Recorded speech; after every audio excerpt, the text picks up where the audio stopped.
रूस लगातार अपने हथियारों को अपग्रेड कर रहा है। स्कंदर मिसाइल में हुए बदलाव की वजह से एयर डिफेंस नाकाम हो रहे हैं और अब यूक्रेन ने दावा किया है कि रूस ने अपने ग्लाइड बॉम्ब को अपग्रेड कर लिया है, जिसकी वजह से बॉम्ब की रेंज बढ़ गई है। इसका सबसे बड़ा नुकसान खार्किव को हो रहा है।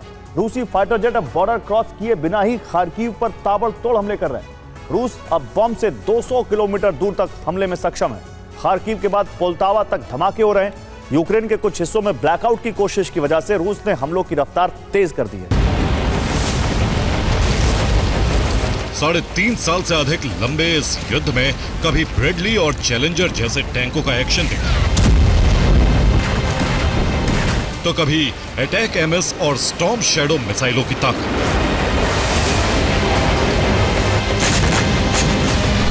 रूस और यूक्रेन दोनों हथियारों को अपग्रेड करते रहे हैं। यूक्रेन ने लॉन्ग रेंज ड्रोन बनाने में कामयाबी हासिल कर ली, तो रूस ने मिसाइल और बम में कई तरह के बदलाव किए। रूस यूक्रेन की जंग ने दुनिया को उन हथियारों की ताकत को देखने का मौका दिया जिसके बारे में लोगों ने सिर्फ पढ़ा था। अब एक बार फिर नए हथियारों की चर्चा है। ये रूस के एक नए बम की ताकत का वीडियो है। कितना जोरदार धमाका हुआ, शॉक वेव से धरती कांप उठी।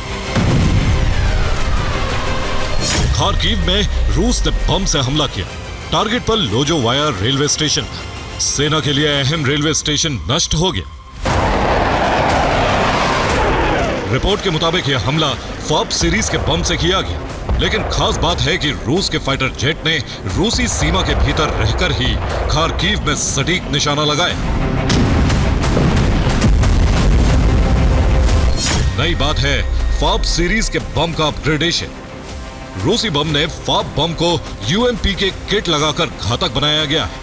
यूएमपी के किट से बम की रेंज और निशाना लगाने की ताकत बढ़ गई। खार्किव रूसी सीमा से सटा हुआ है और यूक्रेन यहीं से रूस बेलगोरोद और ब्रियांस्क के शहरों को निशाना बनाता रहा है।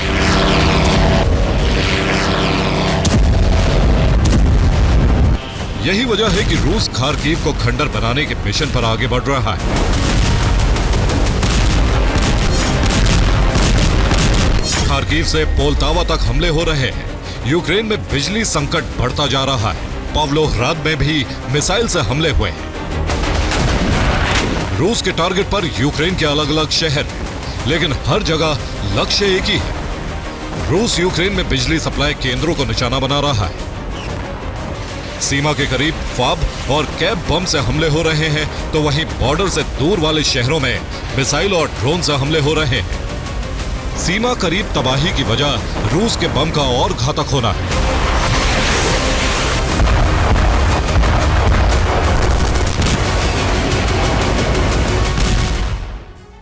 तो रूसी बम और घातक हो चुके हैं। ये बदलाव फैब और कैब सीरीज के बम में किए गए।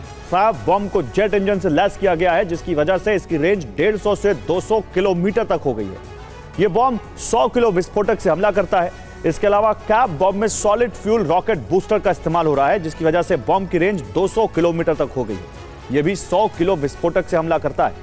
बम के नए वर्जन से खार्किव और पोल्टावा में हमले हो रहे हैं। रूस ग्लाइड बॉम्ब से तबाही मचा रहा है। अब रूसी जेट सीमा क्रॉस किए बगैर 200 किलोमीटर तक हमला कर पा रहे हैं। रेंज में खार्किव और पोल्टावा जैसे इलाके हैं। बॉम्ब की रेंज बढ़ने से कई यूक्रेनी इलाकों पर खतरा बढ़ गया है।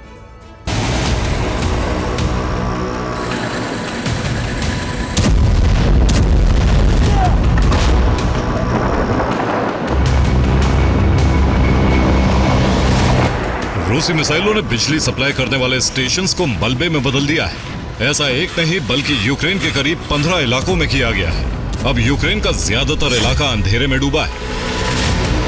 पानी की सप्लाई भी नहीं हो पा रही है। ऊपर से बर्फबारी ने यह सिग्नल दे दिया है कि यूक्रेन के कोहराम में अब बहुत अधिक दिन नहीं बचे।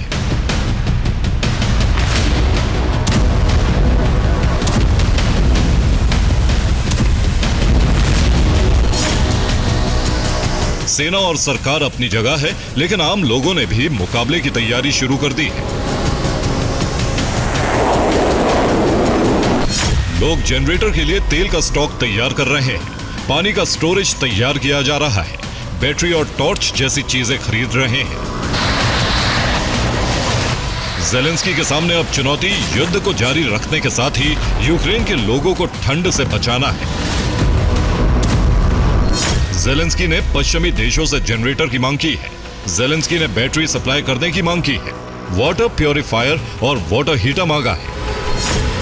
जेलेंस्की ने पश्चिमी देशों को बताया है कि यूक्रेन अपने पावर प्लांट्स को फौरन ठीक कराने में सक्षम नहीं है। यूक्रेन में जिस तरह से अटैक हो रहे हैं उससे पावर स्टेशंस और पावर प्लांट्स को ठीक करने के बाद दूसरी बार भी हमला हो सकता है।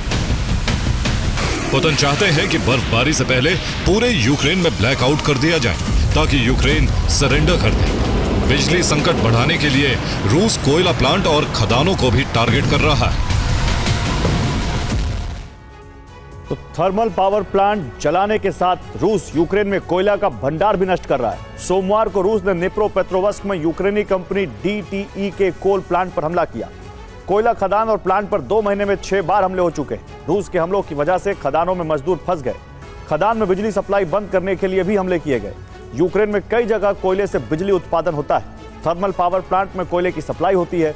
कोयले की कमी से बिजली उत्पादन पर संकट पैदा हो गया है। बिजली उत्पादन पर असर पड़ने से कई इलाकों को बिजली की सप्लाई बंद हो सकती है।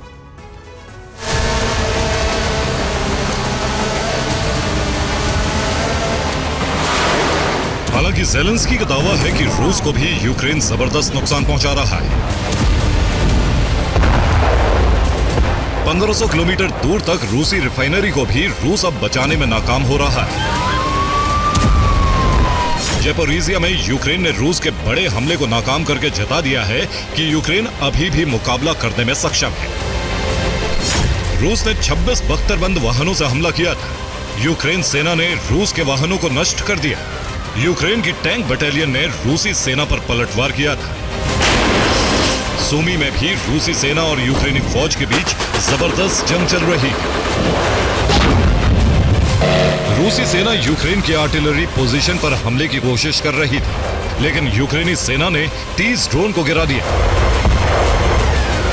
यूक्रेन ने बेल्गोरोद पर ड्रोन हमला किया है। ब्रियांस्क में भी यूक्रेन ने ड्रोन से हमले किए। रोस्टोव को भी यूक्रेन निशाना बना रहा है। पोक्रोवस्क में यूक्रेन के लोगों पर हमला करने वाले ग्रुप को भी यूक्रेनी सेना ने मार गिराया। डोनेस्क में भी यूक्रेनी सेना लगातार मुकाबला कर रही है और रूसी कब्जा मिशन को पूरा नहीं होने दे रही।